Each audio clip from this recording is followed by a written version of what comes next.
So anyways, back on the track of things. We're super excited to talk about this today. The accessories of a great song. Sir Nicholas talked about songwriting in the context of a closet, which out of context sounds super weird, but that sounds really bad out of context. Yeah. Now that I think about it, yeah. But it was a great framework to understanding form. So do you want to do like a 2-minute elevator pitch of what the closet consisted of, and then we'll dive in? Okay, it's like putting together outfits, right? You know, you kind of just get, I mean, if you're strategic, you got all this stuff going on at once, but there's kind of the creative aspect where we go and buy items of clothes. And maybe we're thinking about outfits and some pairings, but we're trying to not do too much of that. We're just getting our clothes together. And then there's the other side where you're going to put that stuff in the closet, man. You got some cool hanging devices, plastic organizers, and you put those outfits together or your colors together or whatever. So when you go to the closet in the morning, you're like, man, I am a Kardashian. Look at all this organization and beauty, and like, let's get the day started. Let's get an outfit together, you know, or the night before if that's your thing, you know, or the Sunday before the week starts, because some people are that neurotic, and I love that about them. Dude, they're crushing the game. I can barely dress myself. If you're on that tip, God bless you. You're probably gonna be real good at this whole lyrical affair. God bless you. Yeah. So the thing we're talking about today, the accessories are truly the accessories, right? They are what take the outfit, if you will, to a whole new level of beauty and aestheticness. So the first thing we're going to be talking about 4 devices that, or 4 devices, concepts, tools, what have you, that are really helpful to implement to make a song great. First thing is kind of like weaved, whatever. I'm a songwriter. Throughout these concepts, and it's called prosody. It's a great little word. Basically, prosody, though it sounds very... What? Prosody? Prosody. So how do you spell that? Prosody. Prosody. You got it. That's it. It sounds super fancy and like that sounds like something born out of a scientific lab or something. It's not. It's simply defined as an appropriate relationship between things that exist in the same place. So, you know, you wouldn't have, like, out of the context of music or songwriting, you wouldn't have a frog and a brownie in the same place. That's a super bizarre example. But, you know, it does not make sense. There's no prosody between those 2 things. I'm not even trying to make sound, and it queued up my camera. Oh, the frog and the brownie, man. Dog, they're gonna be making t-shirts. We didn't even do anything yet. Stop it. Frog and the brownie. You could think of a million examples of things that are very dissonant in the same space, right? Those things just don't make sense. Now, a frog and like a fish, okay, you're like along the same thematic lines, right? Come up with your own examples and send them in to make this podcast better, please. So what is their prosody? What does prosody look like in the concept of songwriting? Nick is laughing at me. There's prosody between words and music, right? So you want the tone of your words, your lyrics, to match the musical tone. So if you're talking about a darker subject, perhaps you want to meet the music or the production with kind of a darker, more ominous tone. If you want to go for a purposeful juxtaposition and do like deeply depressing lyrics with like an interesting, happy thing going on, there are even ways to like twist that to make it work in a really cool way. So there's prosody in how you craft your lyrics and how you bring the music together to match kind of the overall landscape of the song. There's also prosody between your syllables and your notes. So how many stresses do you have in your each line, right? And then how many notes are you pairing with that sentence or that line in your song? If you have too many stressors, too many syllables, and not enough notes, it's going to sound jammed and it's not going to communicate clearly. It's not going to have this like uniform clarity to it. So that matters, the relationship between the number of syllables in your lines and your words and the notes that you pair them with, like the rhythm. You want the rhythm of the music to complement the kind of natural rhythm and shape of the language you're using in your lyrics, basically. So you have prosody, right? Prosody is what like achieves a very high level song. If you can weave it throughout every thing, you're in a good place. Do you have anything to add there, Nicholas? That feels, don't do it. That feels like some strong prosody going on there, bro. That felt prosdustitized. But can you give an example of some stressors and lines and some nice prosody, like a line that's got some fat prosody, so to speak? Do you got something off the top of your head? Oh, her song Bad Guy. Full credit to Billie Eilish. She's a badass. Okay, if you can, I'm going to use my hands to count the syllables, but if you're at home, you could use your hands if you're not watching this video. White shirt, now red, my bloody nose. That's 8. Sleeping, you're on your tippy toes. That's another 8. Creeping around like no one knows. Another 8. Think you're so criminal. 6, but it still kind of matches the like symmetry of things. And she has another 4 lines that follow that same thing. Bruises on both my knees for you. Don't say thank you or please. I do what I want when I'm wanting to. My soul so cynical. So you can kind of hear, as even as I read that there is like a very uniformed thing going on, and it's matching it's matching up with the prosody concept. So great call out there. Good to have examples because some of these concepts are a little heady. So yeah. Nice work. That's prosody in short or long form. What else can you add to make prosody even stronger in your song? You can show, not tell, right? We talked a bit about this last week, or last podcast. It's the concept of bringing people into this picture, into this scene, rather than telling them what the scene is. So it's like using the 5 senses, creating like a movie for them to walk into and be a character of, rather than them just watching the movie being shot. Does that make sense? Oh, yeah. So you're reeling them in. So how can you do that? Lots of ways. You can create lots of imagery. You can go down your theme of what you want your lyric to be about, and you can 5 senses every single scene of your song. How do you do that? You can take your verse concept and you can write a really compelling image for it and just go down the 5 senses. Be as detailed as you possibly can.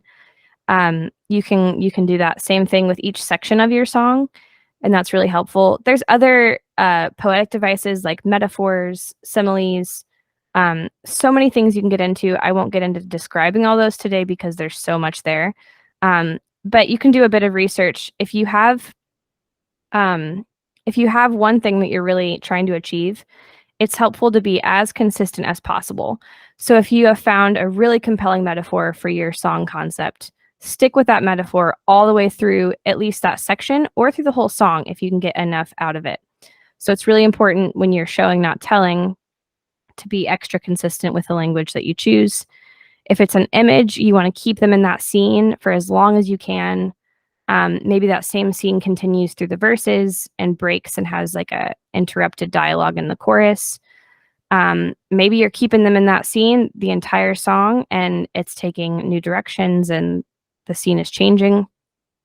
So that's huge, using imagery, the show, not tell concept, to achieve prosody, and being consistent with it all the way through the song is huge. The third thing you can do is implement rhyme. Rhyme. What is rhyme? That's kind of a hard thing to describe. Rhyme is basically words that have similar sound that land similarly when you say them. I guess I don't know the technical definition of a rhyme, but I feel like if you're listening, you probably know what a rhyme is. You've heard what a rhyme is. There are lots of different types of rhymes. Basically, I think about them in short, simple terms as perfect rhymes and imperfect rhymes. You have you have types of like placements of rhymes. You could do kind of at the end of a sentence. You can do in the middle of the sentence, like an internal rhyme. In songwriting, there's a couple different examples of very compelling rhymes that work super well. So we're going to share a couple examples, and perhaps you can use this, reference it, and see how it can help you form a great rhyme scheme. Again, these things like rhyme scheme are helping with prosody because they're bringing a cohesion to it. And if you stick to your rhyme scheme in each section, you're really achieving that uniform kind of contractual agreement with your listener of like, I'm doing this thing, I'm sticking to it. It's going to help make it more palatable. It's going to really bring you in without setting up any distractions. And it just, I mean, let's be real. A good rhyme is really interesting, right? It's like pleasing to the ear. It's cool to hear people that are able to tell a story that's good and original and also put rhyme in there. It's like the perfect marriage of all of the songwriting things. Yeah, man. Think about that Kim Kardashian closet, bro. Look at all them shoes, dude. Look at all that stuff together by color. Look at how organized it is and how much of it integrates and fits well, you know? Totally. So I'm going to show some examples of these rhymes that we pulled from an ASCAP blog, ASCAP. We'll post it somewhere in the description of this so that you can find it if you'd like to read more. Ooh. So the types of rhymes, there's like A, B, A, B, right? So every other line, the A's are rhyming and the B's are rhyming, right? So that's like an every other structure. And an example of this is from this blog posted, Level of Concern by 21 Pilots. Great little song. So Panic on the Brain, World Has Gone Insane, line 1. Things are starting to get heavy. I can't help but think I haven't felt this way since I asked you to go steady. I feel like I'm not good at reading lyrics. When I start to read stuff out loud, it's like, oh, that part of the brain is not getting used. Have you read like a book out loud to somebody recently? It's like, man, reading for kids ain't just for them kids, dude. It's got to get that adult brain working. It's weird too, because I feel like my reading comprehension is really fast, but then when I start to read out loud, I'm good at sidebars. That's how I'm contributing to I love the sidebar. I'm just talking about some sidebars, sipping some ice Americano. It's beautiful. Yeah, so you can kind of hear insane this way. That's the A rhyme on those two lines, and then heavy and steady is the B rhyme. So they're alternating there. Other types of rhymes, Nick, feel free to chime in if you want to introduce one. Do you want to? No, I don't. I was going to say that first line has an internal rhyme, which I thought was super cute. Yeah, I didn't actually notice that upon first glance. Panic on the Brain, World Has Gone Insane. Yeah, that's a great example of an internal rhyme. So it has like kind of it's like a two-part line, and rhythmically it makes sense when you listen to the song. And you have a word directly in the middle and a word directly at the end that both rhyme. And it's a nice little internal rhyme thing. If you don't have a good external rhyme, like at the end of your line thing going on, this internal rhyme can be very compelling and can even substitute in place of the other type of rhyme. So that's A, B, A, B. You also have A, B, B. That sounds funny to say. Where the first two lines rhyme, the last two lines rhyme. An example of this is the good old Daniel by Elton John. Daniel is traveling tonight on a plane. I can see the red taillights heading for Spain. Oh, and I can see Daniel waving goodbye. God, it looks like Daniel must be the clouds in my eyes. So plane, Spain, goodbye, eyes. Beautiful. Elton John, everybody. taking his like third farewell tour. Yeah, dude, he's never gonna say farewell, man. Bernie Taupin, man, like what a collaboration between those two homies. That's true. That's like 30, 40, dude, 40 years of how many hits, dude? That's ridiculous, man. Insane. Okay, a couple more rhyme examples here. The mono rhyme, aka everything rhymes. This is really hard to do because you pigeonhole yourself into finding as many good words as you can without being cliche. Memories by Maroon 5. There's a time that I remember when I did not know no pain. Gosh, come on, Adam. When I believed in forever and everything would stay the same. Now my heart feel like December when somebody say your name. This is not good grammar. No, it's not. And by the way, the writing credits, there are 7 people that put these lyrics together. There are 7 individuals that are credited. Dude, so somebody in there had a drink and just wrote some poor grammar lines in there and just like skated it past everybody, man. Because I can't reach out to call you, but I know I will one day. Yeah. Super cringe. So yeah, you could be like him, and he's probably made a lot of money on that song. And then I really like this one. It's very commonly used in like 80s music and beyond, and before and beyond. The AAAB, the first 3 match, the last one does not. And typically if you do this, you can have another section where, so you have 8 lines and you have 4 AAAB, and then you have another 4 AAAB, and the 2 B's can rhyme. And then it's like, super Kim Kardashian closet. Man, it's a hot one, like 7 inches from the midday sun. Wow. Let me restart. This is also, I should probably say, this is Smooth by Santana and Rob Thomas. Man, it's a hot one, like 7 inches from the midday sun. Well, I hear you whisper and the words melt everyone, but you stay so cool. So 1 sun, everyone, and then cool. So those are just a couple examples. That was a kind of a terrible representation or presentation of them, but a couple examples of rhyme. Rhyme is so great. It's so it's such a beautiful device. You don't have to have rhyme in a song to make it great, but it is certainly compelling. It also helps set up just more structure for you as the writer. Last thing before we take up too much of your time is the meter and the syllable count. We already talked about that a bit with the Billie Eilish example, but you basically want the number of stressors.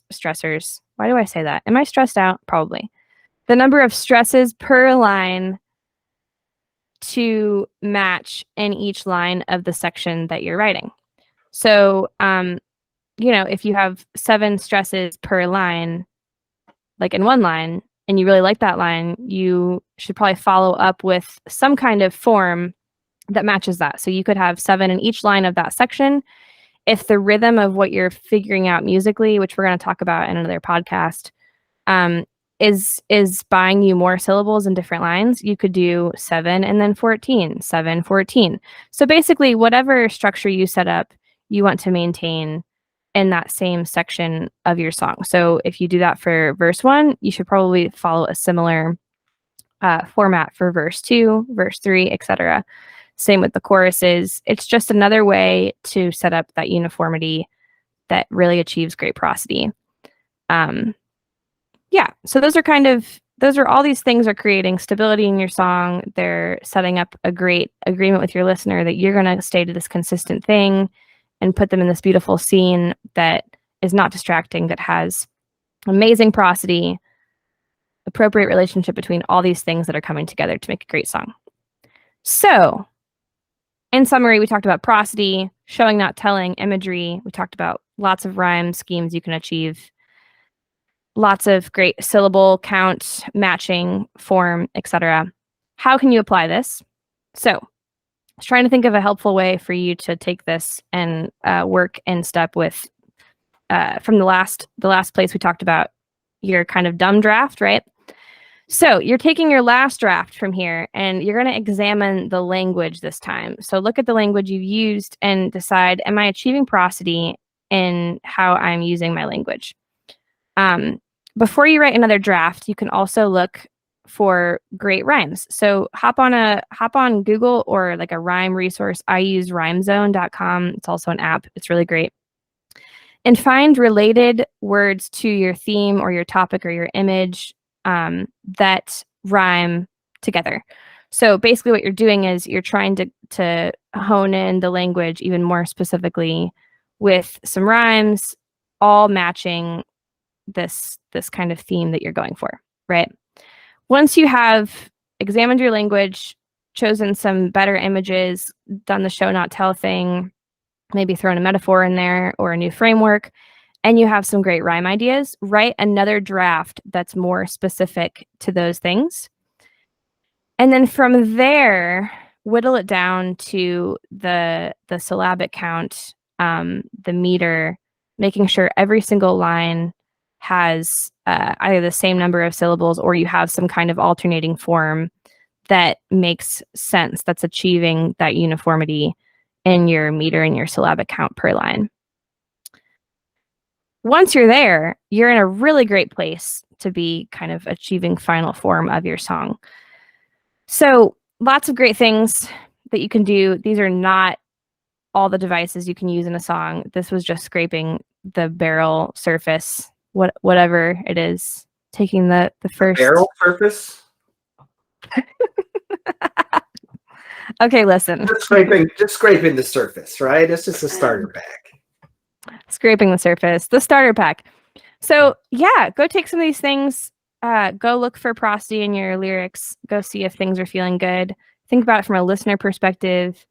But remember, especially when you're starting off, even if your ideas are bad, even if you feel like it's not working, it's better to do something than nothing because it's forward motion. It's getting you to a new place. You're trying things, you're learning new things. No time is lost when you're doing that. So we're going to start talking about some other stuff. So stay tuned.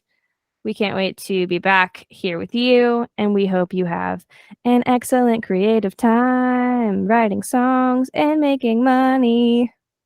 Maybe. Okay, bye. Bye.